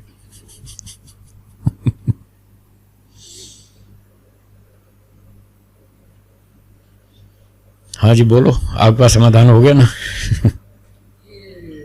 पंचमहाभूत से जो बनता है शरीर, ये अग्नि जल ये समझ में आता है कि शरीर के अंदर ही ठीक। कैसे? शरीर में जो हड्डियां हैं, हड्डियां सॉलिड पार्ट, ये किस चीज से बनी? पत्थर सॉलिड है ना, पृथ्वी तत्व सॉलिड है, पानी तो लिक्विड है, अग्नि गर्म है, वो भी सॉलिड नहीं है, हवा भी सॉलिड नहीं है, आकाश भी सॉलिड नहीं है। तो फिर ये बॉडी में सॉलिड पदार्थ कहां से आया? ये कौन सा पदार्थ है जो हड्डी के रूप में सॉलिड बन के बैठा है? वो पृथ्वी तत्व है। ठीक है, और बोलिए। अरे वो पहला जो वाला प्रश्न जो था आत्मा अंश है नहीं वो, उसमें इस्कॉन वाले ऐसे सिखाते हैं कि जैसे सूर्य से किरणें निकलती वैसे परमात्मा का अंश आत्मा है। हाँ, तो इसका उत्तर है जो इन्होंने बताया था, ईश्वर अखंड है या खंडों का समुदाय है? लेकिन वो लोग भी मैंने जो पूछा उसका जवाब दो, बात करने का नियम। अखंड है। अखंड है। सूर्य अखंड है या उसमें बहुत सारे पार्टिकल्स हैं? इसलिए एग्जाम्पल गलत। ये 54 में से एक गलती है। लेकिन तर्क के आधार पर वो बोल रहे हैं। ये तर्क का ही तो जवाब दे रहा हूं, आपका तर्क गलत है, रॉन्ग तर्क है आपका, वो मैंने काट दिया। आपका जो एग्जाम्पल है वो गलत है। आप एग्जाम्पल दे रहे हैं खंडों के समुदाय वाला और सिद्ध कर रहे हैं अखंड तत्व को, यही तो भूल है आपकी। जब वो न्याय दर्शन की 54 गलतियां पढ़ोगे तब समझ में आएगा कि मैंने कहां गलती की। अब जिसने गलती पढ़ी ही नहीं कभी तो उसको क्या समझ में आएगी? सूर्य का उदाहरण इसलिए गलत है कि सूर्य अनेक परमाणुओं का बंडल है। Sun is a bundle of particles, God is not a bundle of particles. ईश्वर का उदाहरण बनता ही नहीं उसके साथ। अगर ईश्वर भी पार्टिकल्स का बंडल होता तो हम उसके टुकड़े मान लेते, हमें कोई आपत्ति नहीं थी। तो ईश्वर अखंड तत्व है, उसका टुकड़ा हो ही नहीं सकता। सूर्य के तो टुकड़े हो सकते हैं, वो तो अनेक टुकड़ों का समुदाय है, इसलिए दृष्टांत गलत है। और सूर्य का जो खंड है वो सूर्य की प्रॉपर्टीज वाला होगा, उससे विरुद्ध नहीं होगा। सूर्य गर्म है तो उसके टुकड़े सारे गर्म होंगे, ठंडे नहीं होंगे। ये बात समझ में आई? यानी जो जिस पदार्थ का टुकड़ा होगा उसके गुणकर्म दोनों के एक जैसे होंगे। जैसे तरबूज का टुकड़ा तरबूज होता है, केला नहीं होता। आप केले को तरबूज का अंश नहीं कहेंगे, क्योंकि दोनों के गुण अलग हैं, नाम अलग है, स्वरूप अलग है, स्वाद अलग है, गंध अलग है, सब कुछ अलग है। जब दो चीजों में सारे गुण अलग अलग हैं तो आप उसको उसका अंश नहीं मानते, केले को तरबूज का अंश नहीं मानते, क्योंकि दोनों के गुणों में भिन्नता है। इसी तरह से ईश्वर और आत्मा के गुणों में भिन्नता है या समानता है? 100% भिन्नता है तो उसका अंश नहीं हुआ। जैसे तरबूज का अंश केला नहीं होता, तरबूज का अंश तरबूज होता है, और प्रॉपर्टीज दोनों की सेम होती हैं। अगर आत्मा की प्रॉपर्टीज ईश्वर के साथ सेम होती तो हम मान लेते कि आत्मा ईश्वर का अंश है, पर वो तो आप खुद ही कह रहे हैं कि आत्मा के गुण अलग हैं, ईश्वर के गुण अलग हैं। ईश्वर घोटाले नहीं करता है, आत्मा रोज करता है, तो उसका अंश कैसे हुआ? ठीक है, और बोलिए। 54 गलतियों का उल्लेख कीजिए ना। अगली बार आएंगे ना हम, अगली बार 54 गलतियां समझाएंगे। वैसे तो पढ़े हमने मतलब जो एक बार हम फिर हम पढ़ाएंगे ना, तब उल्लेख में तभी समझ में आएगा। वो पढ़ना पड़ेगा, बहुत टेक्निकल चीज है ये, बहुत टफ है वो सब्जेक्ट, 54 गलतियों को समझना। आज गिने चुने लोग मिलेंगे जो इन 54 गलतियों को समझते हैं, बहुत गिने चुने, बस उतने ही लोग गलती से बच सकते हैं। जिसको पता ही नहीं गड्ढा कहाँ है, वो गड्ढे में गिरेगा या नहीं गिरेगा? गिरेगा। तो जिसने गलतियां पढ़ी नहीं, समझी नहीं आज तक, तो वो गलती तो करेगा। सत्य की खोज पुस्तक देखी, मेरी लिखी हुई सत्य की खोज दिखा दी। मैं अभी ले लूंगा। हाँ, ये किताब है, अगर आप दे सकते हैं, एक ही है सर। अभी देख तो लें कम से कम, फिर मंगा लीजिएगा। मेरे पास 2 पुस्तकें मैं आपको दे दूंगा। सुनिए, इस किताब में वो 54 गलतियां लिखी हैं। ये मेरी न्याय दर्शन पर 40 साल की रिसर्च की थीसिस है। 40 साल मेहनत की मैंने इस पर तर्क शास्त्र में, ये उसकी थीसिस है। तो इसमें वो 54 गलतियां लिखी हैं। अच्छे न्याय दर्शन के पंडित भी नहीं समझ पाए। कठिन विषय है, बहुत मेहनत करनी पड़ती है, फिर धीरे धीरे समझ में आता है। मैंने 150 बार पढ़ा न्याय दर्शन, तब जाके किताब लिखी है। कितनी बार? कौन पढ़ता है 150 बार? 40 साल मेहनत की, 150 बार किताब पढ़ी, तब जाके क्लियरिटी आई कि कौन सी गलती कहाँ है, कैसी है, क्या है, तब जाके लिखी है। तो इसको आप 2 बार 4 बार पढ़ लीजिए। जब तक मैं आऊंगा तब तक 2-4 बार स्वयं पढ़ें, समझ में आए चाहे नहीं आए, जितनी भी आए उसको 4-5 बार पढ़िए, तो आपकी थोड़ी भूमिका बन जाएगी। फिर जब मैं अगली बार आऊंगा तब हम इस किताब को पढ़ाएंगे और ये 54 गलतियां बताने का प्रयास करेंगे। फिर जिसका जितनी योग्यता होगी उतना समझेगा। एक बार में तो मुश्किल है। जब मुझे ही 150 बार पढ़ना पड़ा तो आपको भी कुछ तो 10, 20, 50 बार तो पढ़ना ही पड़ेगा ना। क्यों जी? ठीक है। पहली बार जो पढ़ी थी, एक ही बार पढ़ी वैसे। हाँ, सब चकरा गया था। हाँ। अभी तक चकरा रहा है। अब उसको दोबारा पढ़िए। 100 बार तो मैं सत्यार्थ प्रकाश पढ़ चुका हूं। मैं सारा दिन यही काम करता हूं, और लकड़ी नहीं बेचता, कपड़ा नहीं बेचता, मिठाई नहीं बेचता, कोई धंधा नहीं मेरा, यही काम है 40 साल से। दर्शन, वेद, उपनिषद, ऋषियों के ग्रंथ पढ़ना, पढ़ाना, बस, और कुछ नहीं। और कोई दूसरे मैनेजमेंट के काम नहीं करता मैं, पढ़ने पढ़ाने का ही करता हूं, और इसी पर चिंतन, इसी पर मनन, ईश्वर का ध्यान, बस इतना ही करता हूं। तो तब जाके ये बातें क्लियर होती। तो आप भी कोशिश करें, जितना समय लगाएंगे, जितनी मेहनत करेंगे, उतना अच्छा समझ में आएगा। और कोई प्रश्न है, कोई शंका? बोलिए। मैं ही करूं? चलो, हाँ, कोई बात नहीं, वो तो ऐसे ही चलता है ना। थोड़ा सा मैंने भी पूछ लिया, थोड़ा आपने पूछ लिया, फिर आगे आपकी शंकाएं शुरू हो गई। ठीक है, और भी एक आध प्रश्न पूछ लेता हूं। चलो, अंतिम एक प्रश्न पूछ लेते हैं। हाँ, बोलिए। स्वामी सत्यपति जी थे, 92-93 तक उन्होंने, ठीक है, उनके जो शिष्य थे ज्ञानेश्वर, ठीक है, अब वो समझ में आता है कि उनको जन्म लेना पड़ा, ठीक है। लेकिन आपको गुरु जी को लेना पड़ा, क्योंकि उन्होंने तो, ये तो आपकी रीडिंग है ना। आप उनकी पूरी 100% योग्यता को जानते हैं। उनकी क्या योग्यता है, कितने गुण, कितनी दोष, कितनी कमियां, क्या आप 100% उनकी स्थिति को जानते हैं? तो आप कैसे डिक्लेयर कर रहे हैं कि उनको नहीं लेना पड़ा? आपको क्या मालूम?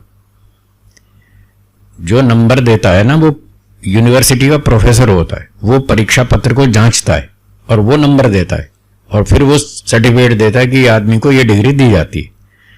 अगर यूनिवर्सिटी किसी व्यक्ति को कोई डिग्री देती है तो वो प्रामाणिक है, और एक 8वीं कक्षा का विद्यार्थी वो डिग्री देने लगे तो वो तो फेल है, वो तो बेकार है, उसकी कोई कीमत ही नहीं है।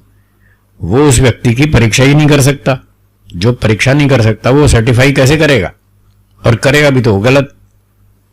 ना तो सामान्य स्कूल परीक्षा में व्यक्ति को, विद्यार्थी को स्वयं अपने नंबर लगाने का अधिकार नहीं है, परीक्षक नंबर लगाएगा, फिर परीक्षक ही उसको सर्टिफाई करेगा कि इसकी कितनी योग्यता है। अच्छा, अध्यात्म में अंदर की बातें बहुत होती हैं, और अंदर की बात या तो ईश्वर जानता है या वो स्वयं जानता है। दूसरे लोग 100% उसकी पूरी योग्यता को नहीं समझ सकते।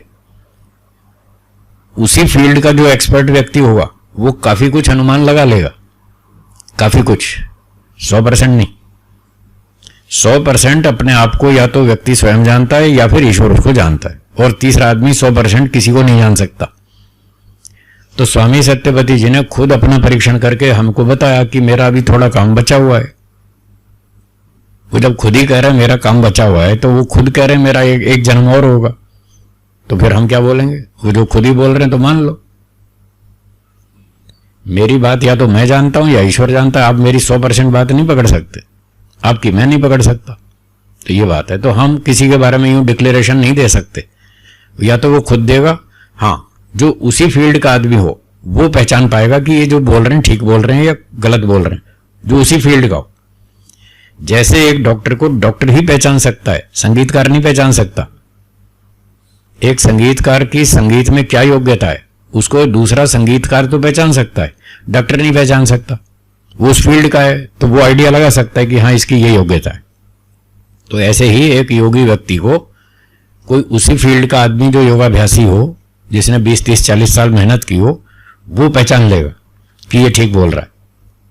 हर आदमी नहीं पहचान सकता। उत्तर समझ में आ गया?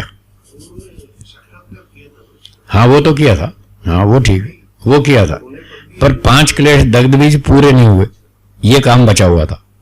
और वो खुद कह रहे मेरा इतना काम बचा हुआ है, एक जन्म और लेना पड़ेगा, तो ले लेंगे। तो उसमें गड़बड़ हो सकती है ना? नहीं हो सकती है। नहीं, लेकिन अभी जन्म लिया समझो।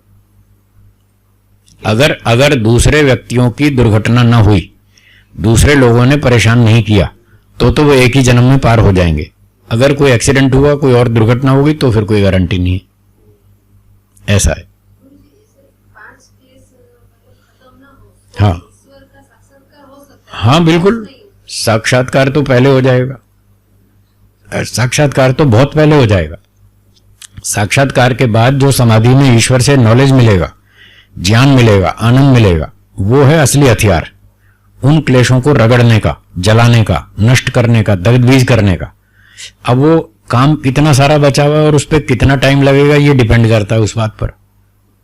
तो एक व्यक्ति को समाधि प्राप्त हो गई, ईश्वर की अनुभूति हो गई, ईश्वर से ज्ञान आनंद मिलने लग गया, और उसने 50 साल मेहनत की दग्धबीज करने में, तो भी 5% काम बच गया।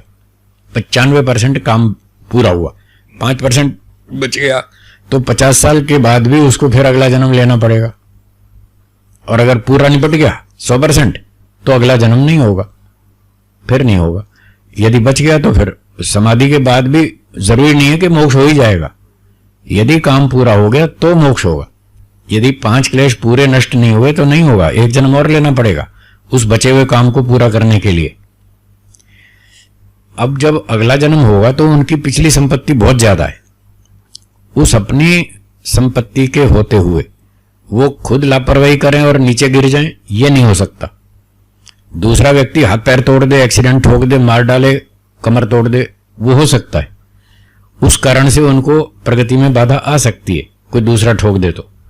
पर वो स्वयं इतनी लापरवाही करें कि इतना ऊंचे जाने के बाद फिर नीचे उतरेंगे, वो नहीं हो सकता। कैसे नहीं हो सकता है? उसका एक एग्जांपल देता हूं। आपने अंडे मांस खाए कभी जीवन में? इस जीवन में कभी खाए? खाया। अब कब से छोड़ दिया? कई साल हो गए? हो गए।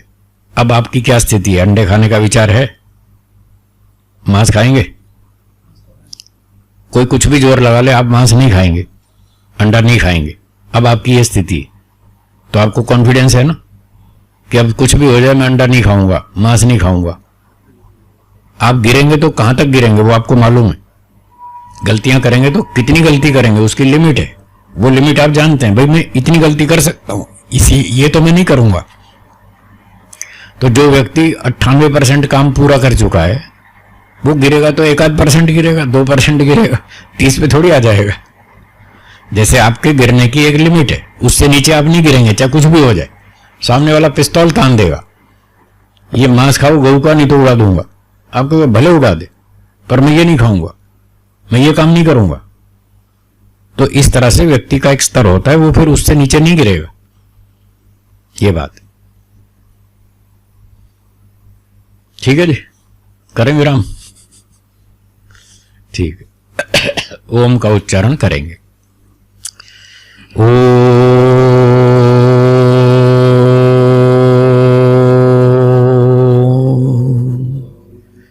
दोनों हाथ जोड़िए और बोलिए सर्वेभ्यो नमः। सबको सादर नमस्ते जी। धन्यवाद।